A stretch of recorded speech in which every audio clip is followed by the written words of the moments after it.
이 기말고사 내용이기는 한데 학교에서 이걸 시험 문제로 낼 수도 있고 안 낼 수도 있어요. 근데 내봤자 내용이 어렵지도 않아요. 기껏해야 한 문제 정도? 그냥 교과서에 있는 내용이니까 하는 건데 만약에 뭐 이걸 시험 문제로 안 내면 뭐 좋은 거지. 그지? 좋은 거고 혹시나 시험 문제 내게 돼도 오늘 하고 안 할 거라서 오늘 어차피 하기는 할 거라서 그래도 뭐 좋은 거죠. 어찌됐건 이번 주 이후로 이 재해재난과 안전은 영원히 굿바이야. 나는 손 뗄 거야. 알겠지? 오늘 하는 내용으로 나중에 시험 대비 들어갈 때 마무리하세요. 오케이, 248쪽 한번 봅시다. 별로 어려운 내용 아니라서요. 오늘 간단하게 좀 수다 떨고 그다음에 문제 다 풀면 일찍 보내줄게요. 어제도 일찍 갔어. 자, 봅시다. 일단 기본적으로 끽해봐야 뭐 한 문제라고 했으니까 나와봤자 뭐 나오냐면 재해와 재난에 대한 내용이 있잖아요.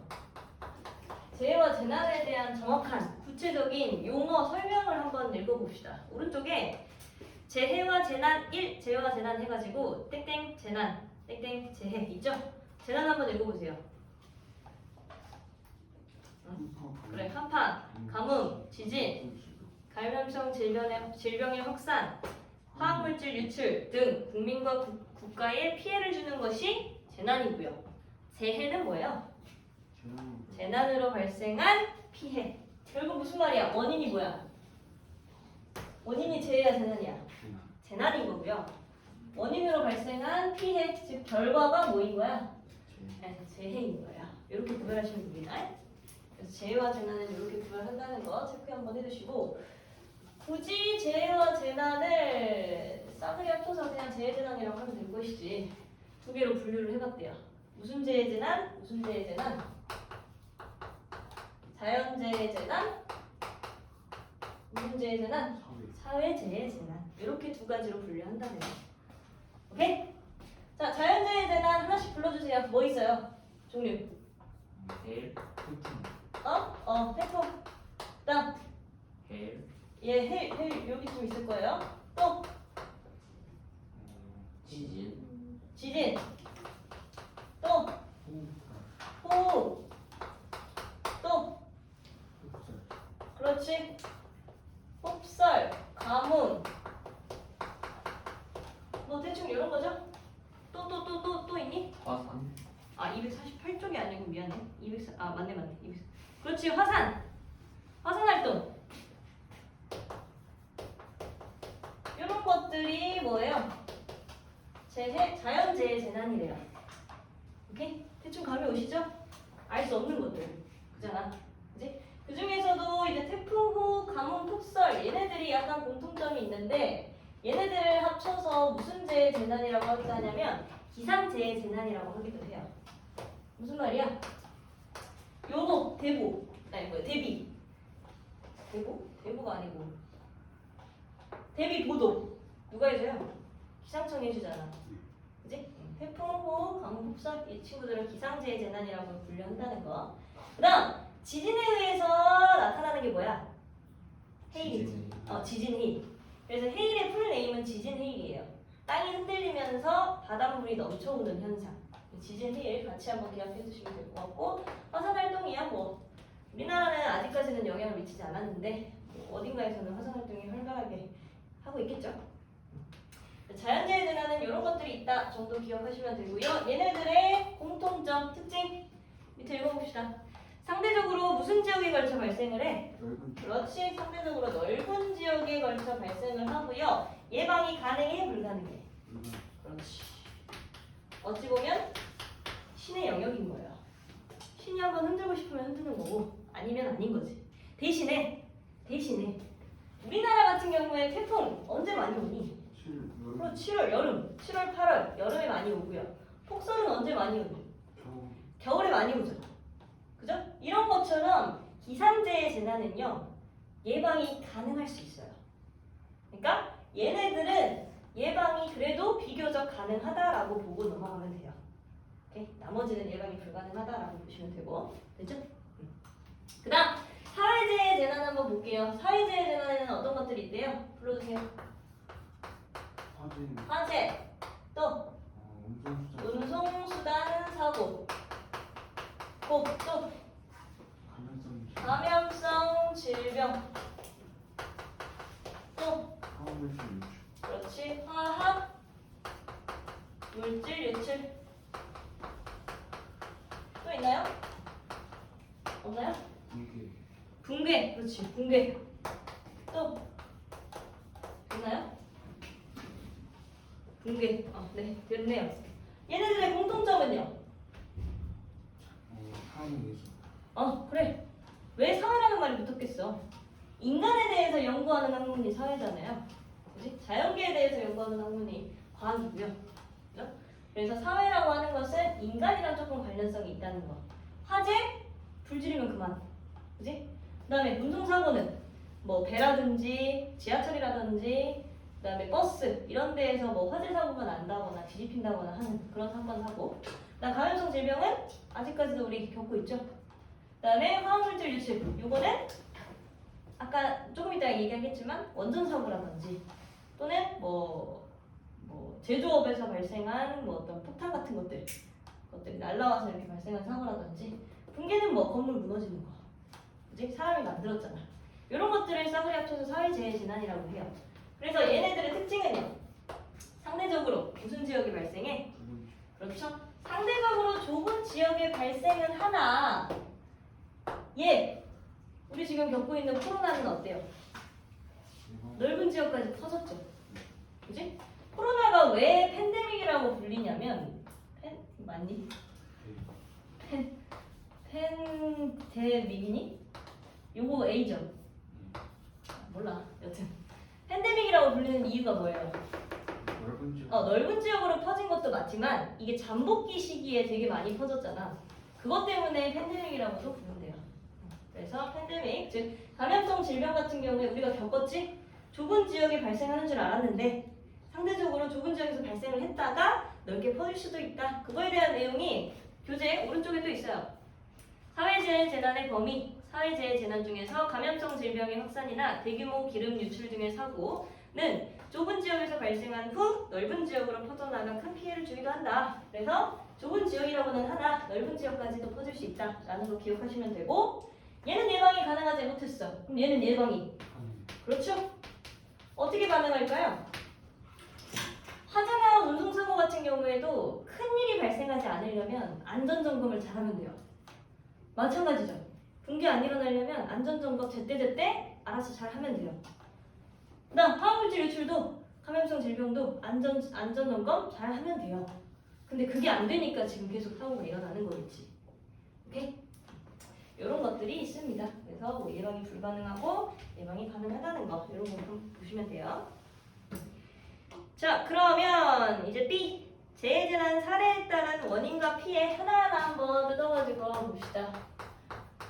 지진에 대해서 지진이 주는 재해재난의 피해 그리고 얘네들을 예방할 수 있는 방법을 뒷장에서 같이 한번 만나볼 거예요. 자, 먼저 1번 지진.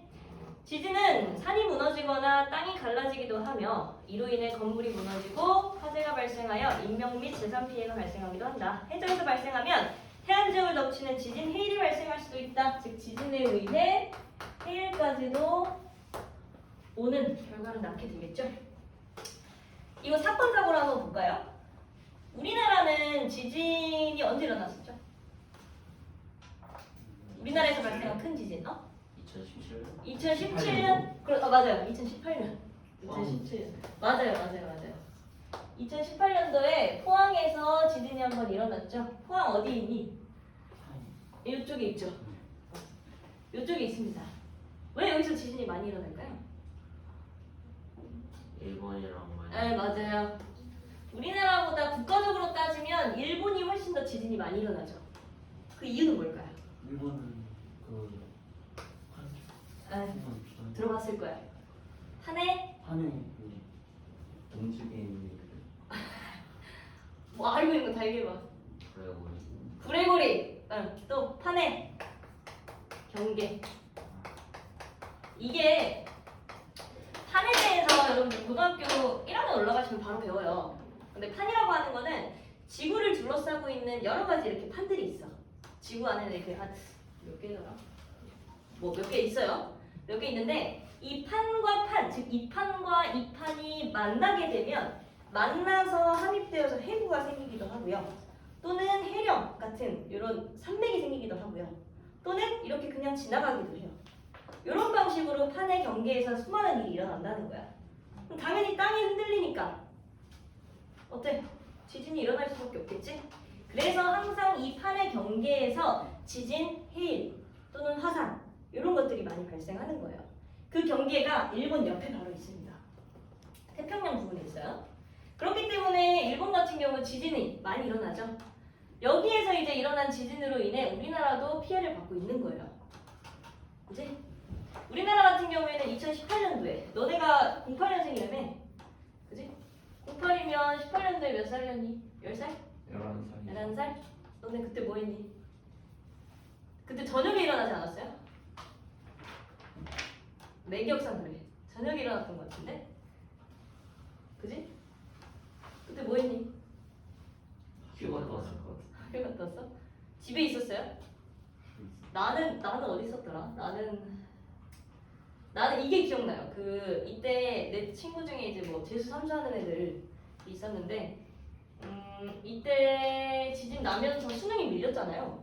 그죠? 수능 밀릴 때 그때 시험 본 애들이 있었어. 내 친구들 중에. 나중에 재수 삼수 끝나고 물어보니까 망했다 그러더라고. 줄 밀려가지고. 여튼 우리나라의 경우 2018년도에 좀 큰 지진이 일어났는데 대신에 그것도 있죠.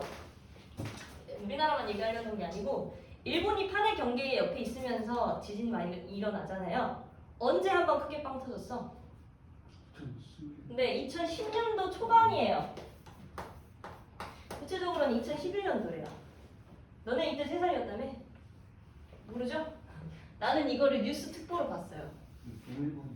네, 동일본 대지진이라고 하는 거예요.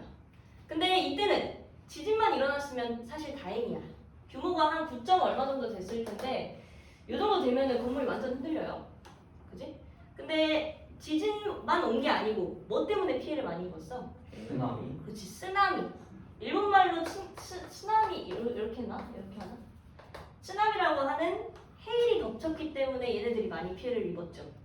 그때 내가 생생하게 기억나는 게 집이 이렇게 있으면 일본 집들 다 낮잖아요. 집이 이렇게 있으면은 다 쓸고 여기 쓰레기 더미로 이렇게 이 집을 덮치는 상황이 뉴스 특보로 나왔어. 그때 엄청 충격 먹었어요. 나도 어린 나이였어. 어린 나이였는데 그때 엄청 충격받았고 이걸로만 끝난 게 아니죠. 화산 폭발? 화산 폭발? 뭐가 터지긴 터졌어. 완전 사발. 네 맞아요. 완전 사고. 완전히 터졌대요. 그때 후쿠시마라서 이쪽인가? 이쪽인가? 원전이 우리나라에도 원전이 있죠. 우리나라 원전 어디 있는지 아니? 인천? 인천이요? 춘천? 아 뭐 춘천이요? 인천? 춘천? 네, 요 경상도 쪽에 많이 있어요. 경상도 쪽에. 왜 경상도 쪽에 많냐면 이게 원전에서 하는 일이 뭐야? 에너지를 만들어요. 구체적으로는 전기 에너지를 만든다는 거야. 내년에 여러분들 배워요. 내년에 발전기에 대해서 배우게 되는데 내년에 원전에 대해서 배우게 되면 그러니까 뭐 구체적으로는 얘기 안 해. 구체적으로 얘기 안 하는데 원전에서 사용하는 원자가 바로 우라늄이에요. 한번 얘기했었죠. 1단원 할 때. 우라늄이라고 하는 거는 이제 자연계에서 발견할 수 있는 가장 뚱뚱한 에너지원이야. 근데 얘네들은 상당히 불안정해요. 원자핵과 중성자만 이렇게 뭉쳐 있으니까 너무 불안정하지. 불안정하기 때문에 완전 느린 중성자 하나가 얘를 한번 탁 느리게 다가와서 탁 치잖아? 그럼 얘는 두 갈래로 갈라져. 즉 붕괴를 한다는 소리야. 근데 그러면서 중성자 세 개가 또 똑같이 나온단 말이야. 이 중성자들은 또 다른 원자핵한테 가서 또 때리고 반복하면서 전기 에너지를 만들겠죠. 그죠? 근데 여기에서의 문제점은 뭐였냐면 그러니까 이게 지금 이 중성자들이 느리게 다가오려면 뭐가 필요하냐면 물이 필요해요. 얘네들을 느리게 만들어줄 수 있는 물이 필요하고요. 그다음에 이 뜨거운 원자로를 식혀줄 수 있는 냉각수가 좀 필요해. 우리 아까 수권에서 이야기할 때 공업용으로 사용하는 냉각수는 주로 담수를 사용한다고 그랬지. 그지? 지하수 같은 것들을 사용해서 이제 냉각수로 사용한단 말이야. 근데 자연계에서 발견할 수 있는 가장 최고의 물은 해수야. 물론 담수는 아니라서 바로 냉각수로 활용할 수는 없어요. 해수를 담수화하여 냉각수로 주로 사용을 하고 있단 말이야. 그래서 이 부분에 많이 지어요. 근데 해수가 할 수 있는 역할이 한 가지가 더 있어. 원전이 만약에 터지기 직전의 상황에서 이 사고를 막을 수 있는 유일한 방법이 해수로 이 원전을 덮는 거야. 냉각시키는 거지. 근데 그렇게 되면 무슨 일이 발생하냐면 해수 속에는 물만 있는 게 아니라 그랬잖아. 염류도 같이 포함되어 있다고 그랬잖아요. 그러니까 해수를 이렇게 딱 덮어버리면 원전 안으로 염류들이 많이 끼어 들어가게 돼서 그 원전은 앞으로 쓰질 못하게 돼요. 그러니까 그때 당시에 요 2011년도에 해일이 부닥치면서 이 원전들을 덮었어. 근데 사실상 덮기만 했을 때는 별로 문제가 없었거든. 덮기만 했을 때는 별로 문제가 없었어요. 왜냐면 안전 규정에 의해서 이런 것들이 이제 대비를 했겠지. 왜냐면 지진이 많이 일어났을 테니까. 근데 대비를 했는데 또 불구하고 이 큰 사고가 즉 터져버린 그 큰 사고의 직접적인 원인은 초동 대응이었어요. 해수로 얘네들을 덮어버려서 아예 냉각시켜버렸으면 터지지 않았을 것을 더 이상 염류가 들어갔을 때 더 이상 쓰지 못할 것을 너무 염려하여 덮지 않은 거야. 초동 대응이 미흡한 거야.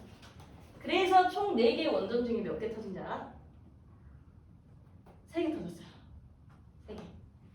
우리 일본만에서 원전 터진 거 아니죠? 러시아에서도 큰 거 하나 터졌었잖아. 뭐야? 체르노빌. 우크라이나랑 러시아 사이에 있는 그 체르노빌이 한번 터졌을 때는 그건 하나였어. 원전 하나였다고. 근데 이때 3개 터졌다고. 근데 체르노빌은 지금 이미 수십만 년 아니고 한 몇십 년 지났잖아요. 몇십 년 지났기 때문에 완전 두꺼운 철판으로 이걸 덮었어. 근데 얘네는 아직 덮었어? 아직 못 덮었어. 해수로 이거 날려보내겠다고 난리치고 있잖아. 근데 이게 날려보내면 물론 해류가 이쪽 방향으로 많이 흐르기 때문에 난류에 의해서 이쪽 방향으로 많이 흐르기 때문에 우리나라에 큰 영향을 주지는 않아요. 근데 대신에 해수는 끊임없이 순환한다 그랬지. 그지? 결국에는 우리나라로 이렇게 들어온다고. 결국에는. 그래서 동해에 뭐 세슘 농도라든지 세슘 즉 방사능 농도가 좀 많이 높아졌다고 좀 들었어요. 요즘도 높아지고 있다고 들었어요. 여튼 이미 들어오고 있다는 소리야. 뭔 얘기하다가 시발 떨게 됐어. 뭐 여튼 그래요. 그러니까 지진만 피해를 줄 뿐만이 아니라 해일도 영향을 끼칠 수 있을 만큼 큰 자연재해고, 근데 자연에서만 끝났으면 될 것을 사람 때문에 터지게도 만들었죠.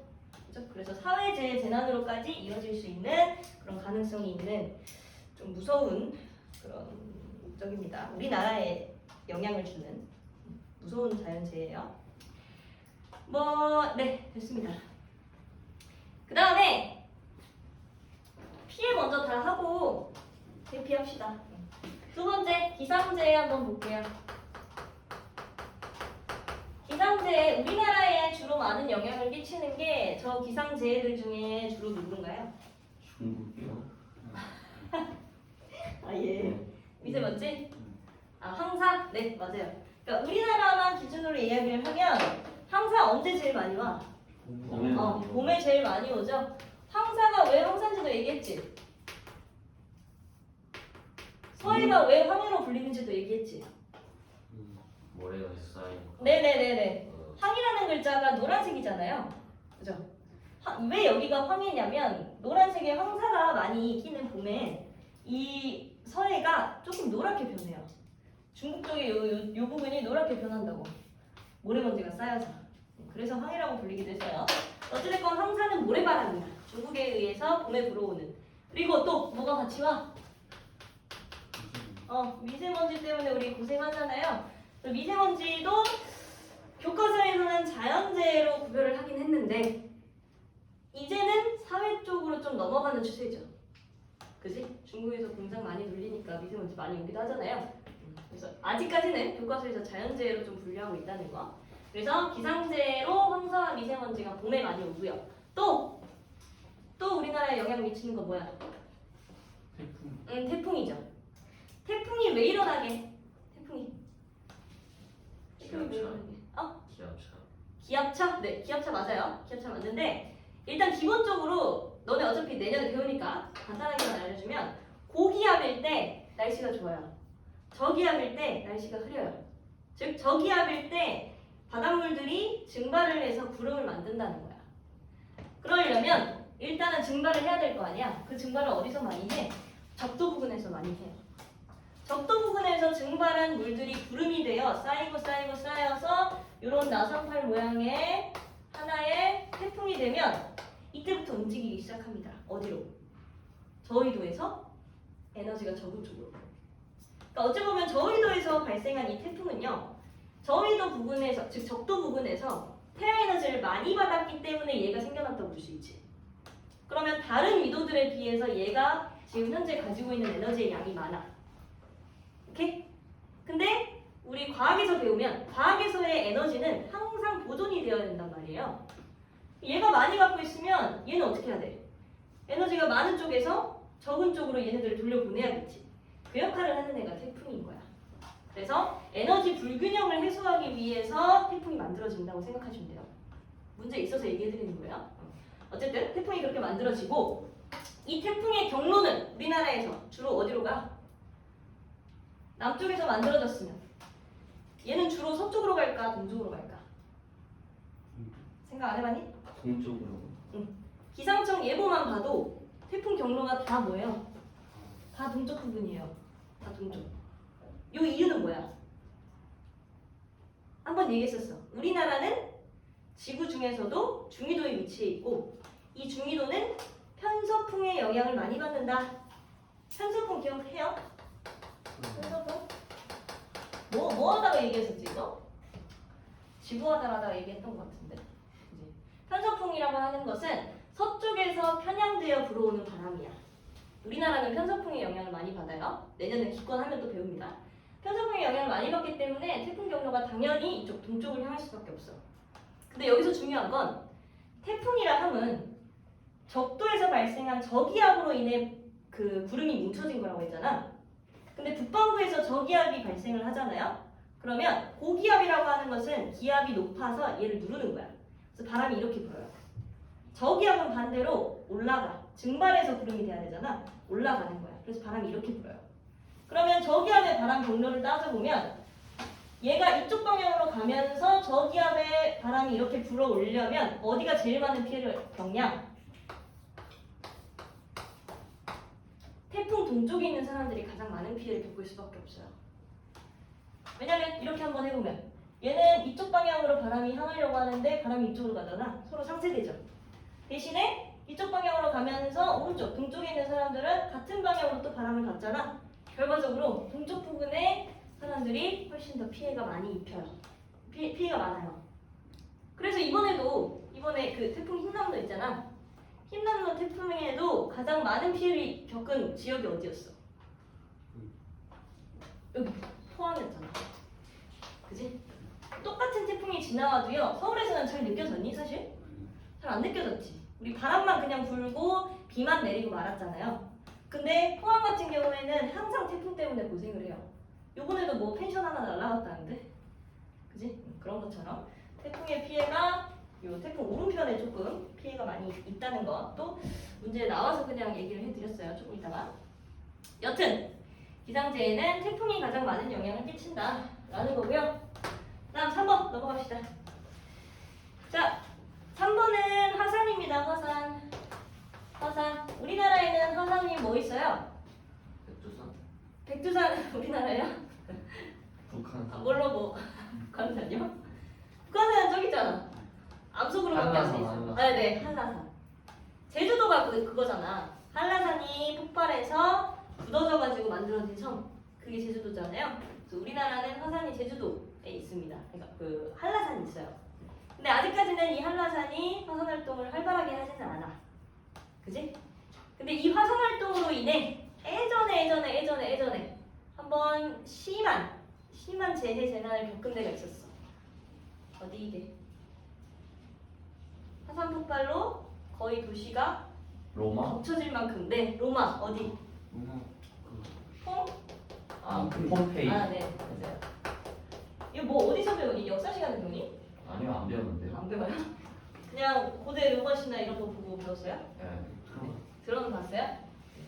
폼페이 그 나도 아직 안 가봤는데 이탈리아에 있잖아요. 로마니까 폼페이에 간 그 어떤 유튜버 영상 한번 봤는데 폼페이 가시면 뭐 박물관 같이 박물관이라고 해야 되나? 그냥 길거리야. 그냥 길거리인데 지나가면서 이제 볼 수 있게 만든 그런 길거리인데 화산 활동으로 인해 가장 극심한 피해를 겪는 건 뭐냐면 화산이 한번 폭발을 하잖아. 그럼 그 주변 일대는 당연히 화산 용암 때문에 피해를 많이 입겠죠. 근데 이 화산이 넓은 지역까지 영향을 미치는 이유 중에 하나가 화산재? 그렇죠. 화산 활동으로 인해 나온 그 기체, 그 먼지 덩어리들, 화산재 때문이에요. 그래서 폼페이에서 일어난 그 화산으로 인해서 사람들이 많이 죽어나갔던 이유는 화산재 때문이야. 그래가지고 그 영상 보는데 그 어떤 그 유튜버가 이제 뭐 길거리 가다가 어떤 데를 들어갔어. 들어갔더니 뭐가 있었냐면, 그러니까 뭐 옛날 시대니까 저지대였을 거 아니에요. 저지대에서 이제 볼 수 있게 만든 거야. 저지대에서 사람이 여기에 이렇게 구멍이 이렇게 팍 패여져 있어서 사람이 이런 식으로 이렇게 사람 형태를 하면서 죽어 있더라. 이런 식으로 되어 있는 게 수많은 곳에 있대요. 여튼 폼페이에서 발생한 이 화산 때문에 일어난 피해는 사실상 화산재 때문이라는 거. 넓은 지역까지 퍼지는 이유는 화산재 때문이라는 거. 나중에 한번 가보세요. 로마 가본 사람? 가봤어? 폼페이? 가봤어? 어땠어? 근데 너무 어릴 때여가지고 기억이 안 나? 언제 갔는데? 초등학교 초등학교 때? 약간 길거리 아니었어? 길거리? 그랬던 것 같아. 길거리? 나중에 한번 가보세요. 너네 여행 좀 많이 다니고 그래. 어릴 때나 많이 가지. 안 그래?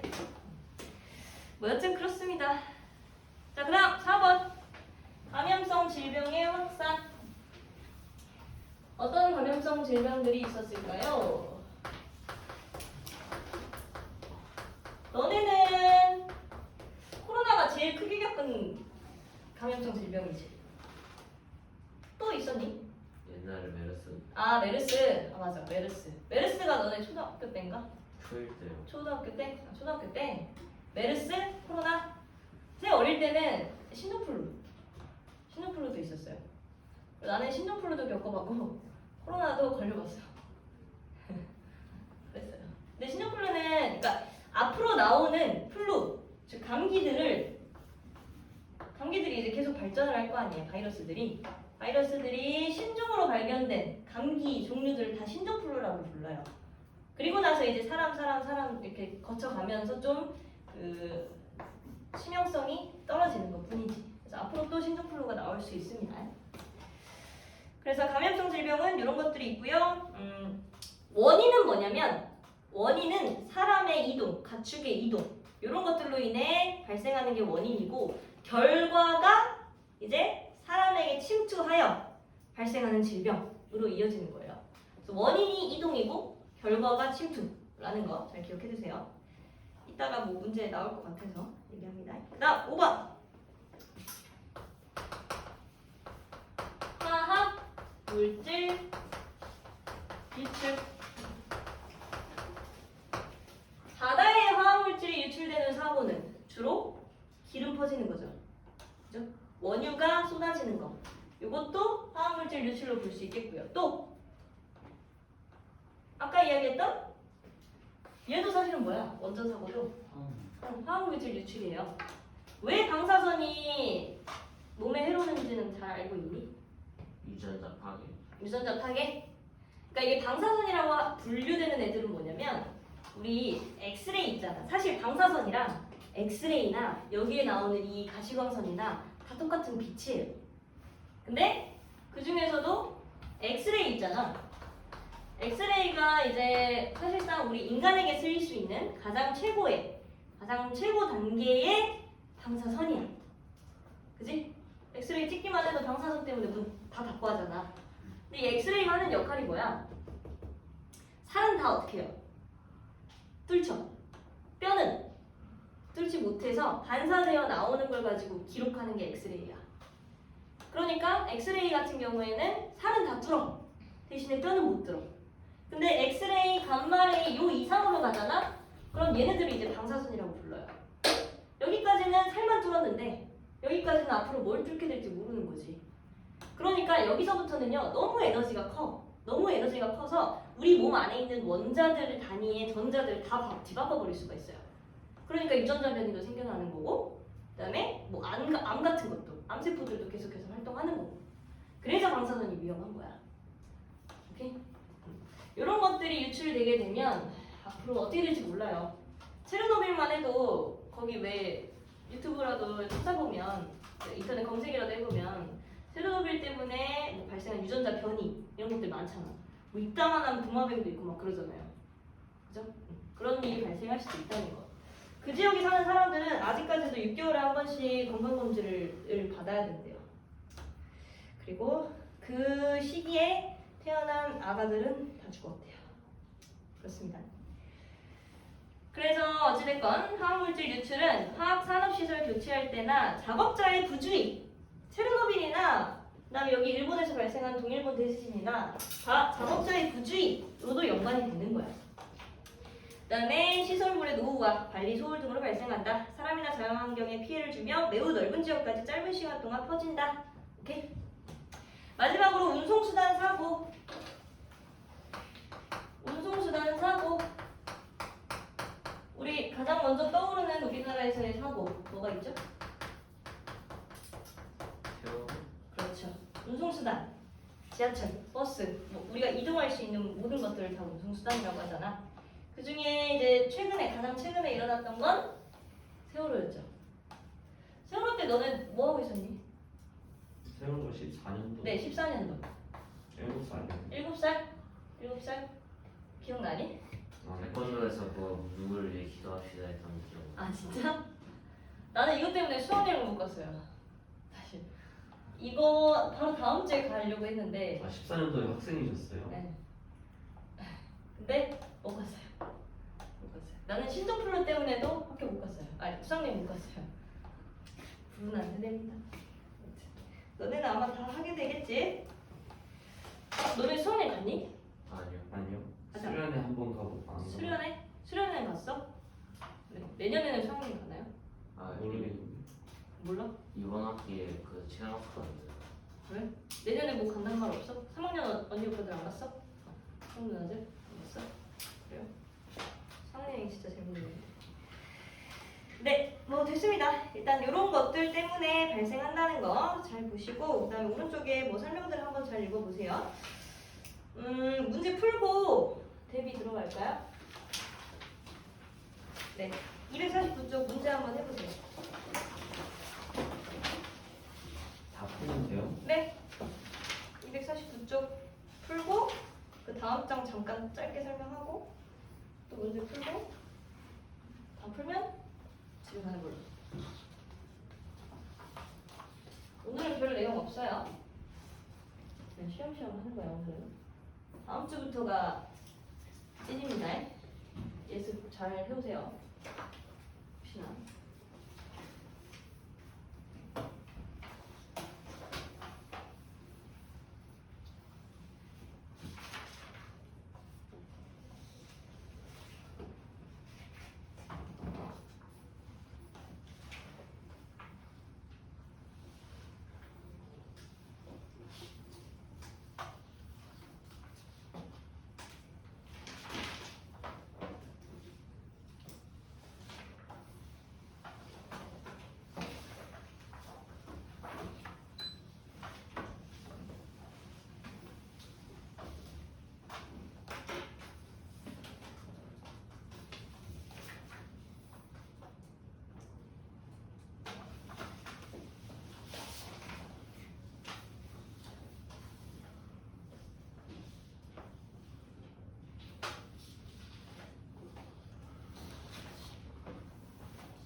했죠? 네, 답 한번 확인하고 뒷장 대비 잠깐 얘기하고 넘어갈게요. 자, 1번은 1번. 재해재난은 자연재해와 사회재해 재난으로 구분할 수 있다. 네, 맞습니다. 기상재해 종류에는 감염성 질병, 화학물질 유출이 있다? 아니죠? 그다음 감염성 질병은 공기나 물, 환자가 만졌던 물건 등을 통해서도 전파될 수 있다. 맞습니다. 이게 간접 전파겠죠? 그다음 4번. 화학물질 유출은 매우 좁은 지역에서만 일어나며 넓은 지역으로 퍼지지 않나요? 아니죠. 퍼질 수도 있다라고 했어요. 근데 운송수단 사고는 대부분 안전관리를 소홀히 하거나 안전규정을 무시하기 때문에 일어난다. 네, 맞습니다. 안전관리만 좀 어떻게 하면 큰 사고까지는 안 나는 거예요. 2번 사회재해 재난으로 옳은 것은 네, 미음, 비읍. 그럼 3번에 1번 태풍은 어디랑 연결돼야 돼? 네, 디귿, 강한 바람이랑 연결해야겠죠. 다음 황사는요? 호흡기 질환, 그리고 항공과 운수, 니은이고요. 폭설은 교통통제, 마을 고립, 기억이죠. 실제로 강원도 같은 데에서 폭설 내리면 못 나오죠. 그다음 4번 세균이나 바이러스, 이거 바로 뭐야? 감염성 질병이겠죠. 네, 실장 넘겨서 잠깐 재해재난 대처 방안부터 볼게요. 지진 같은 경우에는 어떻게 해야 돼? 일단 지진의 특성은요, 한 번 이렇게 크게 한 번 일어나고 끝은 아니에요. 한 번 크게 일어났다가 잠깐 멈췄다가 또 일어났다가 잠깐 멈췄다가 또 일어났다가 언제 또 일어날지 몰라. 그러니까 여러 번 일어난다는 특성은 잘 기억해놔야 돼. 그러니까 어떻게 해야 돼? 한 번 크게 흔들릴 때 그때 빠르게 나가면 돼? 안 돼? 안 돼. 잠깐 멈출 때 나가야 돼. 잠깐 멈출 때 나가야 하고요. 크게 흔들릴 때는 뭐 해야 돼? 가만히 있어야 돼? 머리를 보호해야 될 거 아니야. 이런 단단한 책상 속으로 머리를 숨겨서 보호를 한번 해야 되고요. 그 다음 멈춰가지고 이제 대피를 해야 돼. 대피할 때는 엘리베이터 타면 돼? 안 돼? 안 돼. 엘리베이터 타면 안 돼. 대신에 엘리베이터에 있는 와중에 흔들리면 어떻게 해야 돼? 가만히 있어야 돼? 그렇지. 열거나 뭐 모든 층을 다 눌러두거나 어떻게든 빠져나가려고 해야겠죠. 오케이? 어찌됐건 엘리베이터 타면 안 되고 계단으로 내려가야 한다는 거. 내려가고 나서는 뭐 해야 돼? 이런 큰 건물들 옆에 있으면 돼? 안 돼? 안 돼. 어디로 가야 돼? 운동장. 운동 저기 올림픽 공원으로 다 모이면 돼요. 여기 있는 사람들 다 저기 모일 거예요. 오케이? 그럼 공원 같은 데로 가야 된다는 거. 그렇게 보면 되고요. 그 다음에 지진을 대비하기 위해서는 뭐 해야 돼? 건물 설계할 때 무슨 설계해야 돼? 내진 설계 오른쪽에 있죠? 내진 설계를 해야 돼요. 실제로 일본 같은 경우에는 낮은 층에 사람들이 많이 살고 있긴 하지만 그 건물들을 하나하나 지을 때 내진 설계를 꼭 해야만 하는 걸로 법으로 제정해놨어요. 우리나라도 아마 지금은 되어 있을 거예요. 내진 설계 해야 된다는 거. 위에 뭐 지진에 대비하기 위해 준비할 거 읽어보시고. 자, 그다음 2번 기상재해 대처 방안. 여름철 태풍 집중 후 대처 방법 어떻게 해야 돼? 기상 정보를 주의 깊게 들어야겠죠. 그지? 그 다음에 태풍 올 때 너네 그거 해봤어? 창문에다가 신문지 붙이는 거? 안 해봤어? 나는 매미 올 때 한번 해봤어요. 매미 올 때 그때 학교도 못 가고 한 이틀 3일 못 갔는데 우리나라 강타했던 그 엄청 큰 태풍 있잖아요. 매미 올 때 하루 종일 신문지에다가 뭉뭉이 뿌리고 있었어. 근데 효과가 있는지 없는지는 난 잘 모르겠어요. 여튼 그래요. 테이프와 안전 필름을 붙인다. 여기다가 좀 밑줄 쳐놓으시고 체크해 놓으시고. 뭐 오른쪽에 피레침 이런 것도 있죠. 비가 오게 되면 이게 번개가 구름과 땅 사이의 전이차 때문에 생겨나요. 전압차 때문에 생겨나는 게 전류잖아. 그지? 그래서 발생하는 건데 전기의 특징은 높은 뾰족한 곳에 많이 모여들려고 하는 특징이 있어. 그래서 피레침을 설치하는 거고. 그렇습니다. 다음 3번 감염성 질병이 확산될 때 뭐 해야 돼? 손 자주 빡빡 씻어야 되고요. 그 다음에 식재료 깨끗하게 씻고 물, 생수 이런 것들 잘 먹고 예방 접종을 미리 받아야겠죠. 예방 접종에다가 체크해 두시고 손 자주 씻는 거에도 체크해 두시고 이런 것들 기억하시면 됩니다. 자, 그다음 화학물질이 유출되었을 때 대처 방안. 요거는 잠깐 설명 필요한데요. 화학물질이 유출되었을 때 대처 방안 중에 그 두 번째 줄에 사고 발생 지역으로 바람이 불 때는 바람이 불어오는 방향으로 대피한다. 무슨 말이냐면 만약에 여기가 이제 공장지대야. 공장지대고 내가 여기 서 있어. 눈을 표시해야 되니까 머리 크게 그려주자. 여기 서 있어. 근데 사고 발생 지역으로 바람이 분다라는 말은 무슨 말이야? 여기서 이제 사고가 이렇게 발생을 해. 여기서 이렇게 막 뿜어져 나와. 그러면 사고 발생 지역으로 바람이 분다라고 하는 것은 이쪽 방향으로 바람이 분다는 거겠죠. 그럼 그때는 어떻게 걸어가야 돼? 바람이 이렇게 부니까 여기서 발생하는 화학 물질들도 어디로 갈 것 같아요? 왼쪽으로 갈 거 아니야? 그지? 그럼 나는 얘네들을 피하기 위해서 어디로 가? 물론 여기로 가는 것도 맞지만 얘네들을 피하기 위해서는 바람이 불어오는 방향 쪽으로 같이 이렇게 가야겠죠. 그죠? 요게 두 번째 줄에 대한 설명이고요. 다음 3번 사고 발생 지역에서 불어올 때는 무슨 말이야? 여기에서 나한테로 바람이 이렇게 불어올 때는 어떻게 해야겠니? 그렇지? 불어오는 방향 쪽으로 가거나 나는 이쪽 방향으로 가도 되기는 돼요. 또는 아예 피하고 싶으면 어떻게 하면 돼? 수직 방향으로 가도 되는 거예요. 이쪽으로 바람이 불어오면 나랑 수직인 방향으로 이렇게 흘러가면 되는 겁니다. 이게 세 번째 내용에 대한 설명이에요. 그 다음에 4번 네 번째 줄. 유독가스는 대부분 공기보다 밀도가 크므로 밀도가 크다는 말은 무슨 뜻이야? 화학 물질들이 어디에? 그렇지, 아래에 가라앉는다는 뜻이겠지. 그러니까 아래에 가라앉는다는 뜻이니까 내 몸은 어디로 가야겠어? 그렇지, 무조건 위로 올라가야 하는 거예요. 대부분. 근데 또 밀도가 작은 것들이 있을 수도 있겠지. 그래서 이 내용은 사실 우리가 살고 있는 이런 환경에는 좀 적합하지 않고 실제로 그 공장 주변에 사는 사람들, 그 공장 주변에 사는 사람들은 항상 이걸 대비를 하고 있어야 될 거 아니야. 그러니까 이 공장에서 어떤 물질들을 쓰는지를 잘 알아야 된다 그 소리야.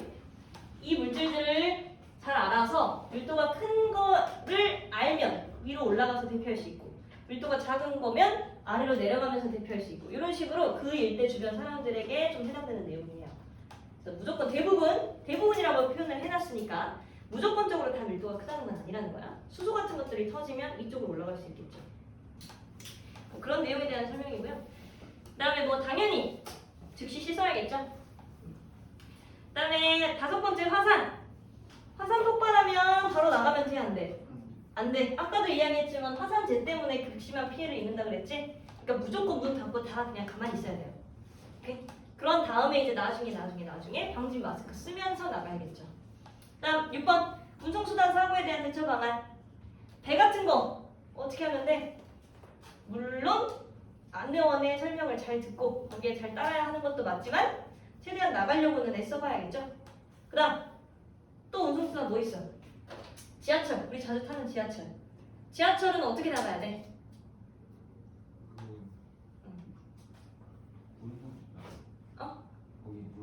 문 여는 곳이 따로 있죠. 요거 운송수단 지하철도 사실은 우리나라에서 꽤 큰 사고 한번 났었죠. 언제야? 어디서? 대구 지하철 사고. 지하철에 깔리는. 네 맞아요. 대구 지하철 사고. 이거 몇 년도냐면 2003년도였을 거예요. 몇 살이지? 넌 태어나지도 않았구나. 네. 나도 가물가물 들었던 것 같기도 하고 여튼 그래요. 대구 지하철 사고가 사실상 왜 일어났냐면 그러니까 우리는 지금 지하철에서 어떻게 문을 여는지를 알아. 어디 열면 나오니? 너네 문 여는데 어디 있는지 알아? 지하철 의자 이렇게 있잖아요. 의자 이렇게 있으면 여기 이렇게 문이야. 문 옆에 있어요. 문 옆에 좌석 양쪽 사이에 보시면 이렇게 빨간색으로 뭐 열 수 있을 만한 거 하나 있어. 오늘 집에 가면서 한번 보세요. 뭐 여기 아니면 노약자석 쪽에 하나 있을 수도 있어. 여튼 이 부분에 하나 있습니다. 이 부분에 있는 걸 이렇게 열면 지하철 안에 문이 열려요. 스크린 도어는 어떻게 하는지 알지? 비상시 이거 이렇게 열면 열린다라고 돼 있잖아. 그지? 요게 생겨난 게 사실 얼마 안 된 거야. 사실은. 저 2003년도 저 사고 때문에 이런 것들을 좀 점검하게 된 거예요. 요 사고가 어느 정도냐면 세계 3대 지하철 사고 중에 하나야. 그 정도예요. 근데 요 사고는 어떻게 일어났냐면 사실 이런 것들이 있긴 있었어. 있긴 있는데 그때까지만 해도 비상전력 이런 것들을 좀 사용하지 않았을 때였단 말이야.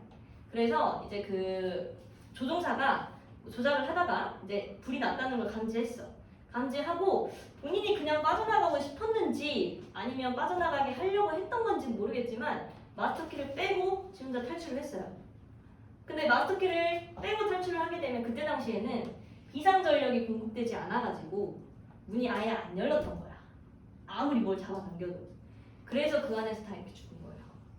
실제로 통신도 잘 안 됐고. 요 지하철, 화재 난 지하철만 있었으면 문제가 안 됐겠지만 저쪽에서 이제 건너오는 지하철이 있을 거 아니야. 그 지하철도 안내 방송을 잘 못 들은 거야. 그러니까 소통이 잘 안 된 거죠, 어찌 보면. 그래가지고 이 지하철이 들어오는 순간 거기에서 사실상 사람이 더 많이 죽었어요. 근데 이것도 뭐 때문이야? 방화범. 방화범 때문에. 근데 방화범이 뭐 우울증 때문에 어쩌고 저쩌고 하긴 하는데 끔찍하죠.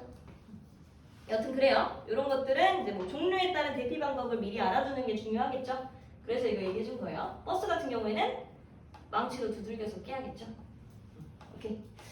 오른쪽에 251페이지 마지막 마무리 하시고 그 다음에 이거 다 하셨으면 이따가 정답 불러줄 테니까 채점하시고 불러주기 전엔 프린트 쭉 풀고 계시면 돼요.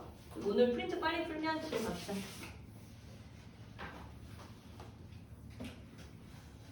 오늘은 251페이지, 사플은 251페이지까지밖에 안 할 거야. 뒷장에 252, 253 이 문제들은 나중에 여러분들 시험범위 들어가게 되면 풀어보라고 남겨둘 거예요. 알겠죠?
사플은 다 했나요? 네. 사플 답 한 번만 불러드릴게요. 자, 251쪽 5번에 1번 지진이 일어날 때 건물 안에 있으면 우선 튼튼한 책상, 식탁 아래로 몸을 피한다.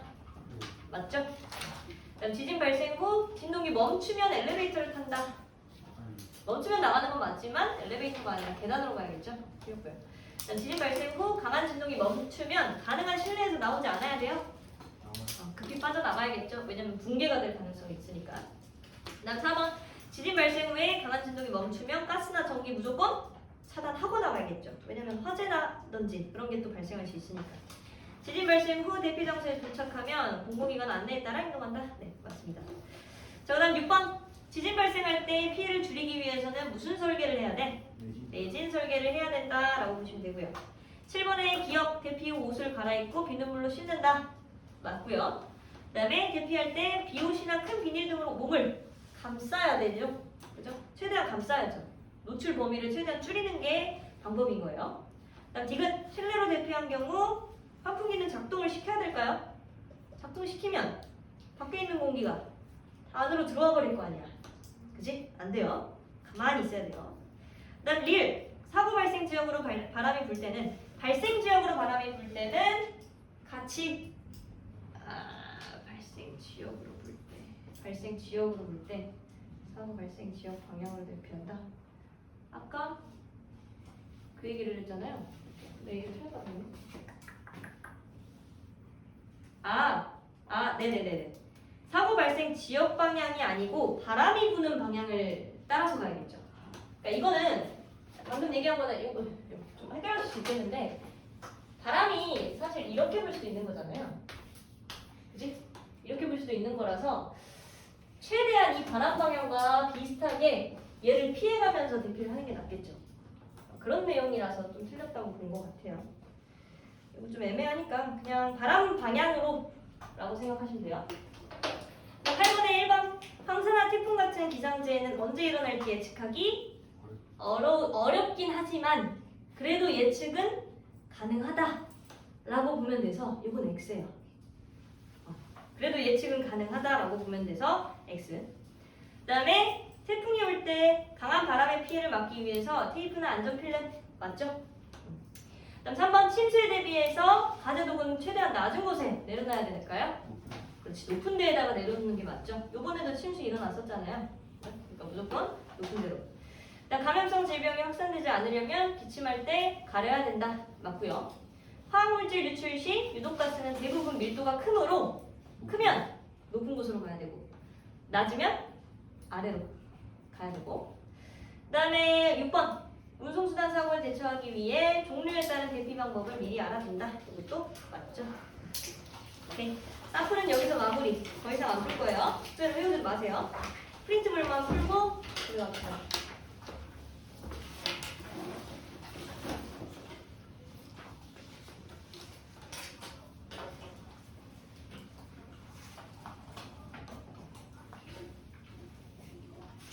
애매한 거 있으면 물어보세요.